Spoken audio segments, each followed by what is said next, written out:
गांव के किनारे पर एक पुरानी और सुनसान हवेली थी।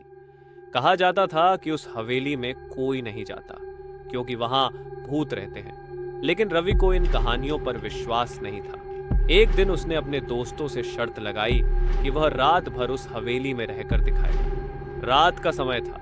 हवेली में सन्नाटा पसरा हुआ था। रवि ने हिम्मत जुटाकर हवेली के बड़े दरवाजे को खोला। दरवाजा चरचराया और रवि अंदर चला गया। अंदर का माहौल अजीब था।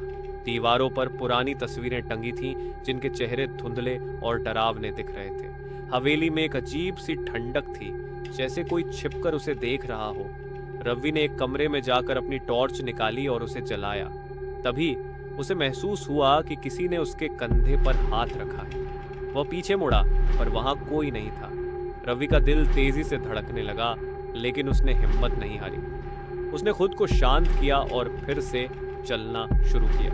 जैसे ही वह हवेली के दूसरे कमरे में पहुंचा, उसे किसी के कदमों की आवाज सुनाई दी। रवि ने अपने चारों ओर देखा, लेकिन वहां कोई नहीं था। अचानक से कमरे की खिड़की खुद ब खुद खुल गई और ठंडी हवा का एक झोंका आया। रवि घबरा गया और भागने के लिए दरवाजे की ओर बढ़ा, लेकिन दरवाजा अपने आप बंद हो गया था। अचानक हवेली में एक डरावनी हंसी गूंज उठी। रवि की हिम्मत अब जवाब देने लगी।